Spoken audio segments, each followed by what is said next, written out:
Živjo in lepo pozdravljeni v ponedeljkovih angelskih navdihih. Sem Manca Razboršek, avtorica knjige Angelski svetilniki, life coach in pa mentorica ženskam, ki želijo aktivirati svojo žensko esenco, uživati v življenju in navdihovati druge. In prav zanima me, kaj nam angeli sporočajo za ta teden. Kaj pa vas? Kakšna je bila za vas včerajšnja polna luna za začetek? Smo torej v obdobju, ko ta efekt polne lune, ko luna začne padati, spet začne popuščati, torej nas čakajo sigurno zanimive stvari. In upam, da ste si postavili na to polno luno dobre smernice za naprej, kaj si želite, česa ne, ob upoštevanju vsega tistega, kar so nam angeli sporočali v preteklih tednih. Poglejmo torej, kaj nam sporočajo v tem pravzaprav prvem septembrskem tednu.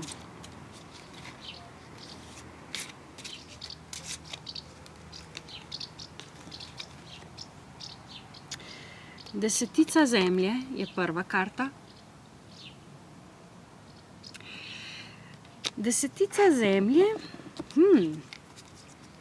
tisto, kar se mi je najprej nekje zasvetilo iz te karte, iz te energije, ki jo ta karta predstavlja, je odkrivanje čarobnih, drobnih stvari v življenju. Karta desetica zemlje spet govori o nečem konkretnem, se pravi čist konkretne stvari. Kaj je tisto, kar vas konkretno navdihuje? Kje pustite čarobnosti, da vstopi v vaše življenje, predvsem na področju družine. Družina je očitno spet ena energija, ki je močno prisotna, in družina vedno predstavlja tisto naše korenine, našo tisto primarno okolje, v katerem smo dobili vse vzorce, in hkrati ta karta tudi govori o finančni varnosti. Se pravi, če smo imeli mi zelo dobro postavljene temelje, potem lahko na tem gradimo. In kako se tukaj povezujejo energije vašega družinskega okolja s tem, kar si želite z varnostjo na finančnem področju? Kje najdete tisto čarobnost, ki vas lahko pelje naprej? Druga karta je trojka ognja. Trojka ognja. Trojka ognja nadaljuje tisto, kar se je začelo s prvo karto in kar govori o obilju, o tem, da stvari kažejo dobro, da je pravi čas za tisto žetev, ki smo jo sejali preko poletja ali pa tudi v preteklih mesecih. S tem, da nič ne smemo prehitevati. Treba je biti potrpežljiv. Stvari se včasih zapeljejo malo bolj počasi, kot bi si mi sami želeli. In vse, kar je pomembno oziroma kar energetsko podpira dolgoročnost, se pravi na dolgi rok, ne na kratek rok, neki na hiter, ampak na neki dolg rok, ker prej smo govorili o temeljih. Če so temelji dobro postavljeni, bo hiša dolgo stala. In dolgoročni načrti, tisto, kar želite, da traja, tisto se nekako energetsko začenja realizirati.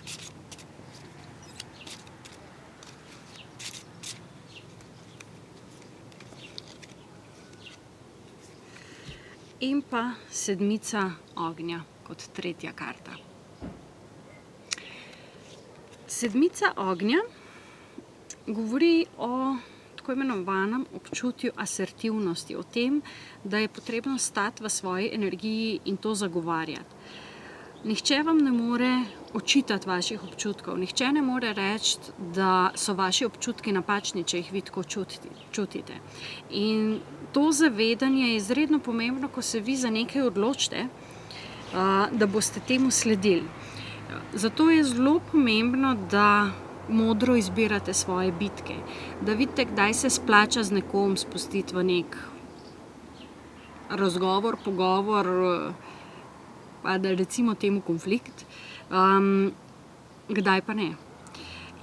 In se pravi, energija je iz te prizemljenosti, ki je bila v prejšnjih tudi mesecih, pelje v eno zelo močno energetsko naravnano področje, kjer nas obilje lahko začne podpirati. Tako da potrpežljivost, čarobnost in pa asertivnost kot tisto pomembno čustvo naj vas vodijo v tem tednu.